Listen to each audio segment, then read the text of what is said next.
ला इलाहा इल्लल्लाह, नहीं है कोई खुदा सिवा अल्लाह के। और कुरान में अल्लाह क्या बोल रहा, इय्याका नाबुदु इय्याका नस्तईन, तुम मेरी इबादत करो मुझे मानो। मुझे कहां से मिल रहा?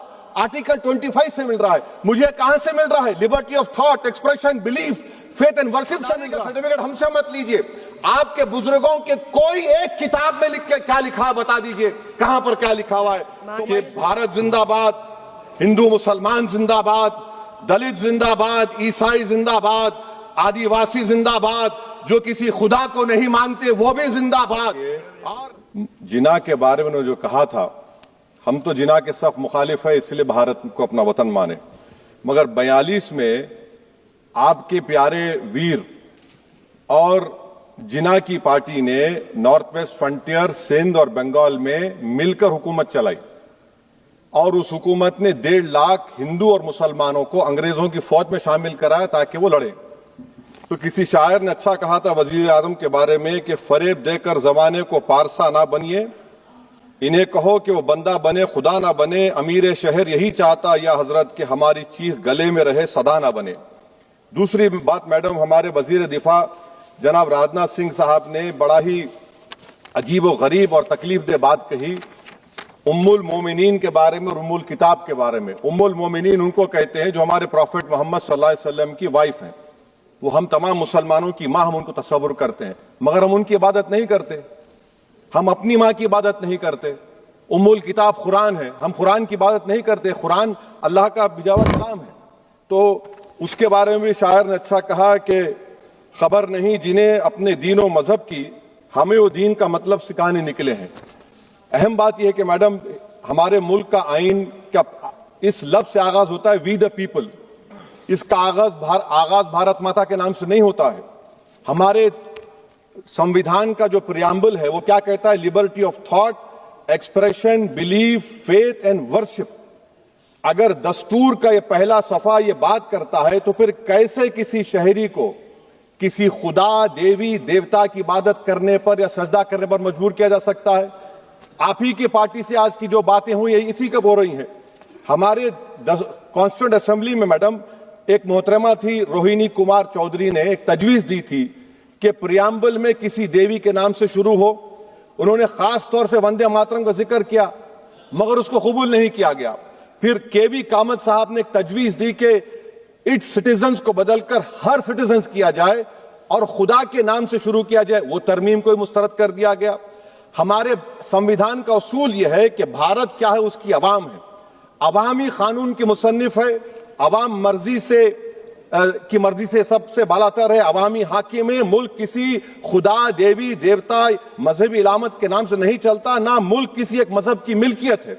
इसीलिए बाबा साहब अंबेडकर ने क्या कहा था, उन्होंने मदर इंडिया के नजरिए को मुस्तरद किया। बाबा साहब ने एक नई इस्तिलाह वजह कर दी और कहा कि भिक्षित भारत, ये बाबा साहब अंबेडकर ने कहा। अब मैडम, अगर मजहबी आजादी इस आइन का बुनियादी उसूल है तो सवाल यह पैदा होता है कि उस वक्त हमारे जो कॉन्स्टिट्यूंट असेंबली के प्रेसिडेंट थे जनाब राजेंद्र प्रसाद साहब ने किस बुनियाद पर वंदे मातरम को कौमी तराना करार दिया?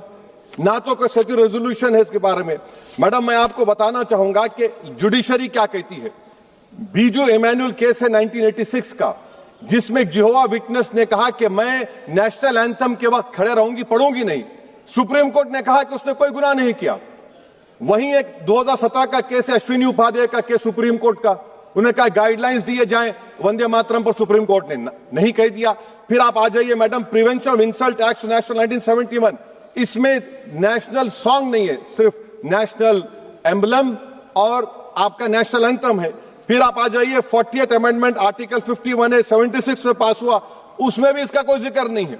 मैडम, मैं आपके सामने बताना चाहूंगा कि हमारा भारत एक इसका मजमुआ क्या है। इसमें हिंदू है, मुसलमान है, सिख है, ईसाई है, जैन है, एथिस्ट है, मेहनतकश है, किसान, गरीब, मजलूम और दलित है। मगर अगर जो तकारीर आज हमने यहां पर सुनी और बाहर जो सुनते हैं, अगर भारत को देवी कहने और उसके आगे सजदा करने, तो दरअसल कौम परस्ती को, वतन से मोहब्बत को मजहब में तब्दील कर रहे और फिर यहां पर बोल रहे कि अगर भारत में रहना है तो वंदे मातरम गाना पड़ेगा। भाई, ये तो संविधान के खिलाफ है, सुप्रीम कोर्ट के जजमेंट के खिलाफ है। अगर वंदे मातरम मैडम कौमियत का मियार है तो फिर सवाल यह है कि हजरत मोहानी की कौमियत क्या थी जिसने इनकलाब जिंदाबाद का नारा दिया? अगर यूसुफ मेहरली ने quit India Simon go back का नारा दिया तो उसकी कौमियत क्या थी? अगर हैदराबाद से मौलवी अलाउद्दीन जो मक्का मस्जिद का पहला मुजरिम है काला पानी में, और तुरेबाज खान जो मारकर लाश को लटका दिया गया था हैदराबाद में 8 दिन तक, उसकी कौमियत क्या थी? अगर इनायतुल्लाह काफी जो जिहाद का फतवा अंग्रेजों के खिलाफ दिया मुरादाबाद में, जब उनको 2 दिन में फांसी की सजा दी गई, और जब फांसी की सजा के ओर जा रहे हैं तो इनायतुल्लाह मौलाना काफी की जबान पर क्या था? वो रसूलुल्लाह हमारे प्रॉफिट की नात पढ़ रहे थे। क्या पढ़ रहे थे? कोई गुल बाकी रहेगा ना चमन रह जाएगा, पर रसूलुल्लाह का दीन हसन रह जाएगा। तो उनकी कौमियत क्या थी? माल्टा की जेल में महमूदुल हसन, हुसैन अहमद मदनी 6 महीने माल्टा की जेल की ग्राउंड में पड़े रहे, उनकी कौमियत क्या थी? अल्लामा फजल खैराबादी का वो सेल काला पानी का पुकार पुकार कर इनसे पूछ रहा है, जो वहीं पर मर गए, खबर वहां पर है, बताओ मेरी कौमियत क्या थी?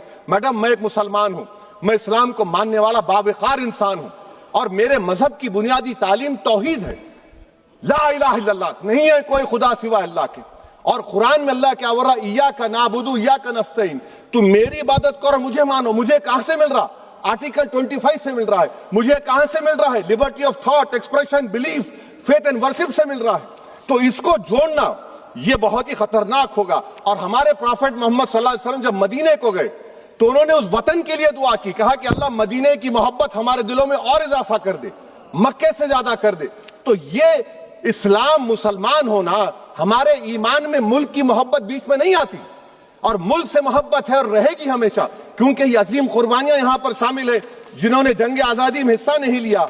आज अगर वो वतन की मोहब्बत का दर्ज देंगे तो बड़ा गलत होगा। मैडम, मैं आपके सामने एक चीज पढ़ूंगा।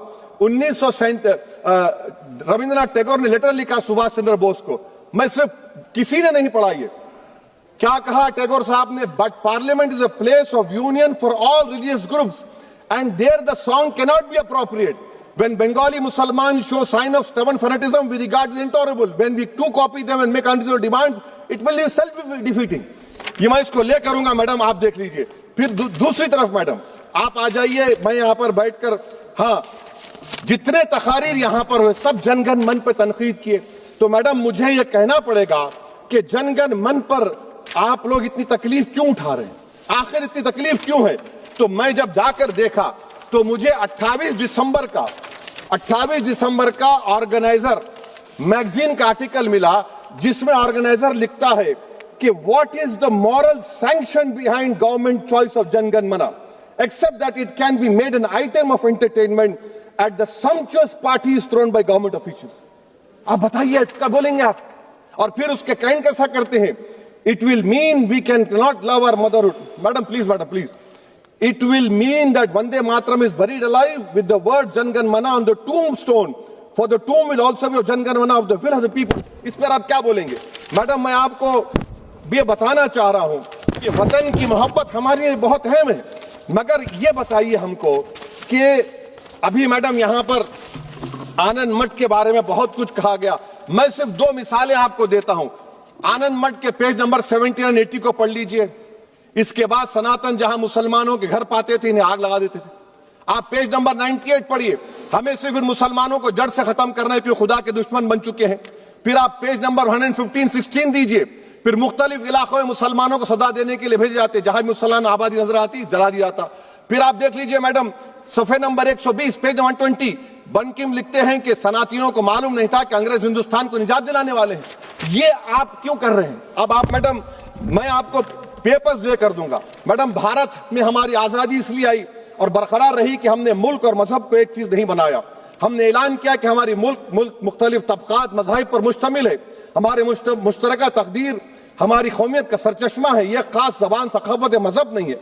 अगर वंदे मातरम का मतन कौम और मजहब को एक बना देता है, अगर हम इसे टेस्ट बनाते हैं वफादारी का, तो फिर मान लीजिए कि यह गांधी, अंबेडकर, टैगोर, बोस और लाखों आजादी के सिपाहियों की सोच को छोड़कर गोडसे की सोच की हिंदू कौमी परस्ताना, मैडम खत्म कर रहा हूं, हिंदू कौम परस्ताना को अख्तियार करेंगे। मुझे वतन से बेइंतहा मोहब्बत है मैडम, और इंशाल्लाह हमेशा रहेगी।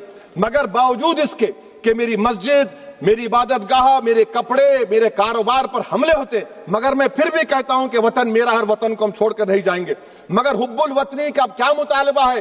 हुब्बुल वतनी ये कहता है कि वतन से मोहब्बत है तो जुल्म को खत्म करो, गरीबी को खत्म करो, बेरोजगारी को खत्म करो, जबर का खात्मा करो, अमन का गहवारा बनाओ, पाकिस्तान की दहशतगर्दी को खत्म करो, एक्सप्लॉयटेशन को रोको, शरारत को रोको, मुल्क के खिलाफ की जाने वाली साजिश खत्म करो।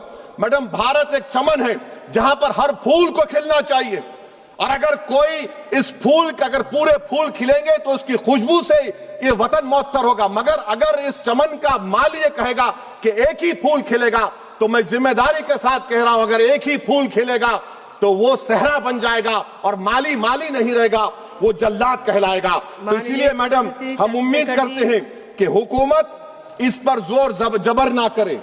मेरा राइट है, यकीनन मैं जानता हूं कि आजादी के लड़ाई में वंदे मातरम का नारा था, मगर अगर आप इसको जबर करेंगे तो ये संविधान के खिलाफ है। वफादारी का सर्टिफिकेट हमसे मत लीजिए मैडम, खत्म कर रहा हूं, वफादारी का सर्टिफिकेट हमसे मत लीजिए।